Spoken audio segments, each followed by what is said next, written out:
In this session, let's learn about virtual columns.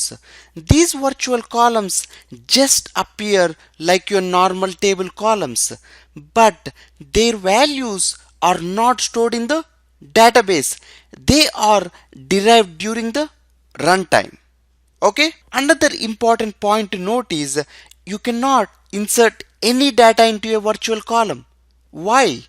Because they are not stored onto the disk. Only the formula for that virtual column is stored on the database.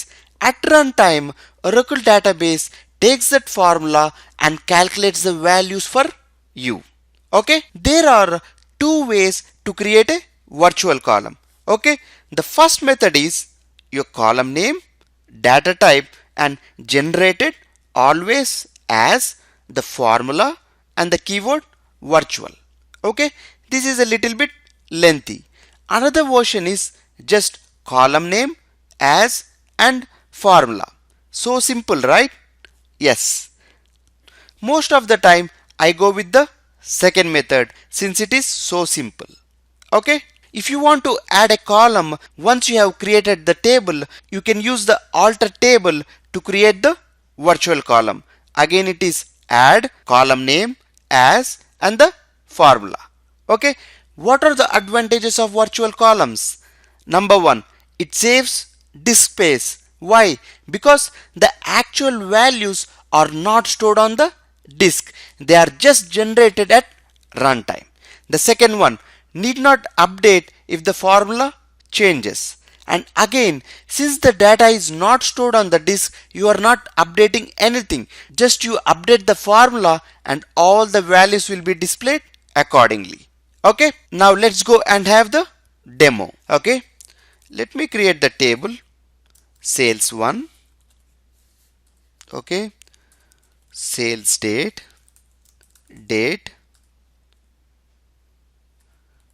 order ID, number, total amount, number, and I want the commission column, which is a virtual column.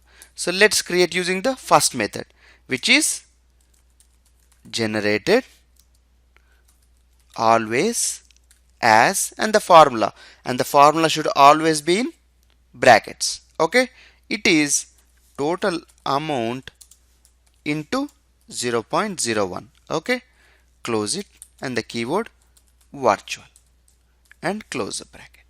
So let me run this. Sales 1 created. Now let me see what is there in the table.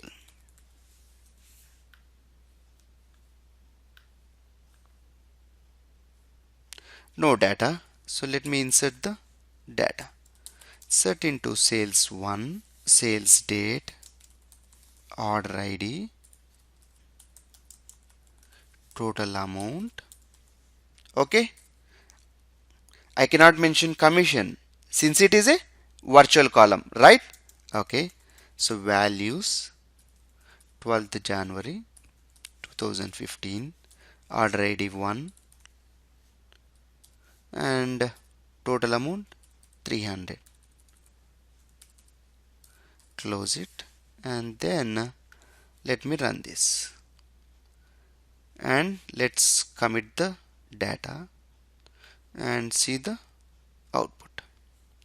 You see, 12 January 2015, order ID 1, total amount 300, and commission is 3.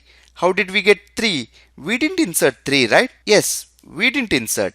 It was calculated using the formula total amount into 0.01, which is 300 into 0.01 equal to 3. Okay. So now let's create the table using the other method, which is very simple. So for that, let me drop this table. Drop table sales 1.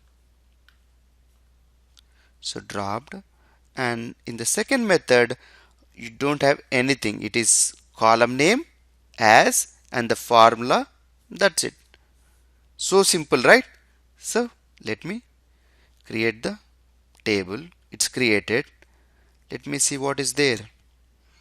No data. So let me insert the data and commit and then query the table. See, same effect. 3 is the commission. Like this, using one of the two available methods, you can create your virtual column. Okay, so whenever next time you are creating a new table, think if virtual column is best for you or not. Okay.